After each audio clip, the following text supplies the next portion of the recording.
when you multiply two polynomials, right, you're combining them in a way so that you get a new polynomial that's of higher degree, generally. When you factor, though, you're taking a polynomial and you're decomposing it so that in the product, at least one polynomial is of smaller degree. So when you factor a polynomial, you're writing it as a product where at least one of those polynomials is of smaller degree. You know, you're breaking it apart, in other words. And unfortunately, factoring can be tricky, especially when compared to multiplying. I mean, if I give you a polynomial at random and ask you to factor it, you know, that's going to be tricky to do. Not every polynomial is going to be, we can factor easily. Not every polynomial we can factor easily. But if I give you any two polynomials, it might be tedious, but you can multiply them. But there are techniques we can use for factoring. One is called finding the greatest common monomial factor and then factoring it out. I mean, there basically the idea is you're looking for the greatest common factor among the terms, and then you're factoring it out. Another one is what we call factor by grouping. That's not really hard, it's just, you know, a little involved. It's not terrible though. Then we use this to accomplish factoring a trinomial. A trinomial is a polynomial with only three terms. Two terms is a binomial. Okay, so let's look at the greatest common monomial factor. For factoring here, we're going to focus on polynomials with integer coefficients. I mean, theoretically, you can look at polynomials where the coefficients are real numbers or even complex numbers, but we're going to focus on integers. All right, so this is the definition of the greatest common monomial factor, namely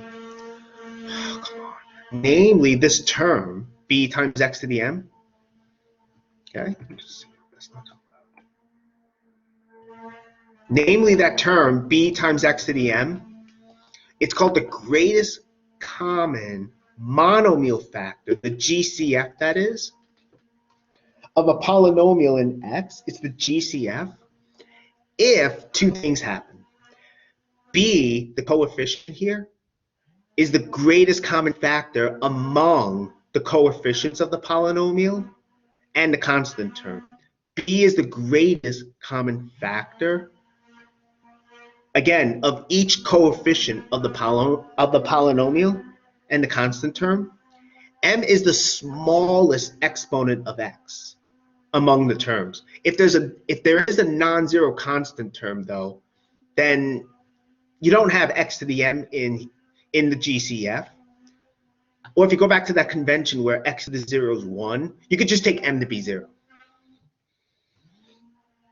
You remember, even though it's not 100% precise, we can regard x to the 0 as 1.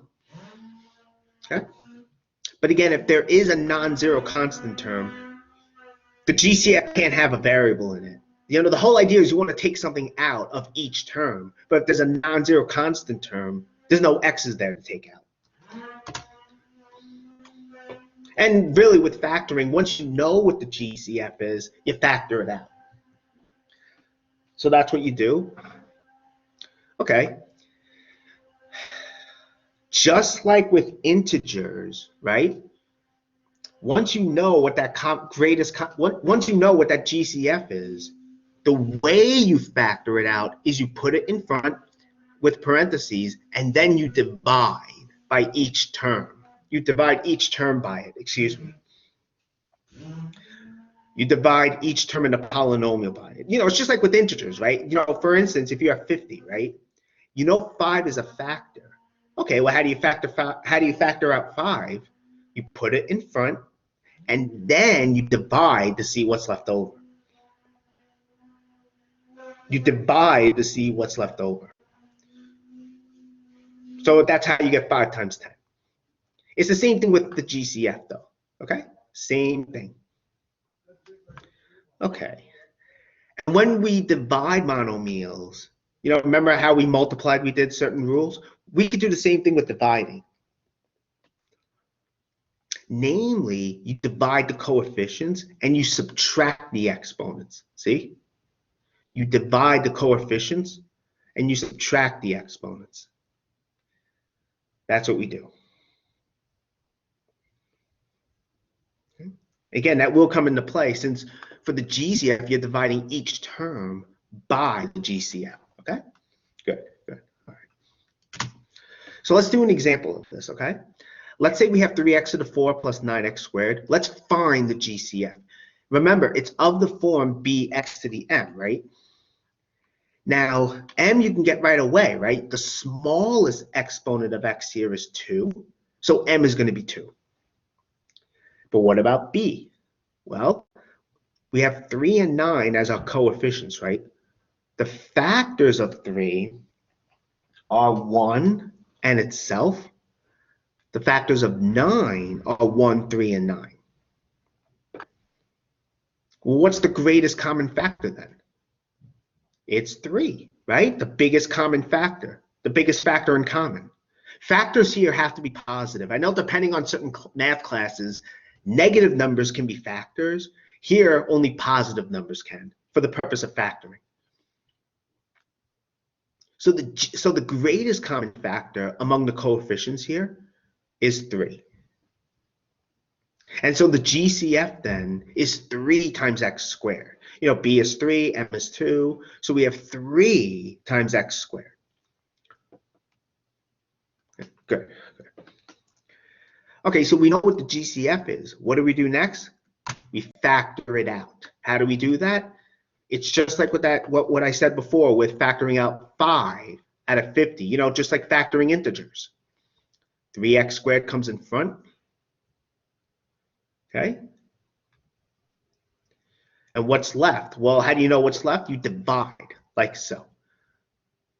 So we divide, like so, as you can see. Okay. And then, what do we do? Well, again, to divide, remember what you do next is you have to divide into each term. That's how I get from here to here. These two are just the same, right? You know, when you divide into a sum or a difference, you divide into each term. But how do you do these divisions? That's what was on the previous, that's what's on this slide here. You divide the coefficients, subtract the exponents. Divide the coefficients, subtract the exponents. We get 3x squared times, 1 second please, 3x squared times x squared plus 3, right? Here you can see the 3's are going to cancel. X to the 4 over x to the 2, that's just x squared. Here, the x squares cancel. We get 9 over 3, which is 3. Does someone have a question? Yeah, I just had a question about like factoring in general. Instead of doing the division, like for me, it's just easier. Like if you have 3x to the 4th plus 9x squared equals 0, for me, it's just easier to write out 3x squared and then in parentheses x squared plus 3 and parentheses equals 0 and factor it that way. Is that acceptable? Except for the equals 0 part. But when you eventually find the x, you have to use the 0? We're not looking for what x is, though. We're just factoring. Oh, we're not going to the teeing it out step yet? Not yet. No, that comes later in the course. Oh, okay. Thank you. Okay. You're welcome. I mean, you do want to show some work, though, so that I know what you're doing. I mean, you don't have to show as this much, but you do have the right idea, definitely, though. Okay, thank you. You're welcome. Good question. Are there any other questions?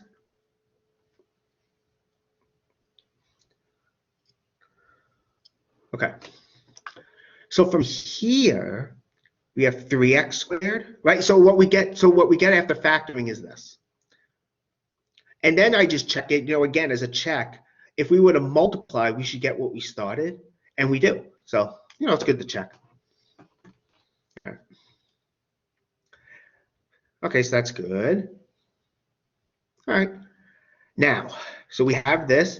Now, there are some things I want to do with this example. For instance, let's try and factor x squared plus 3.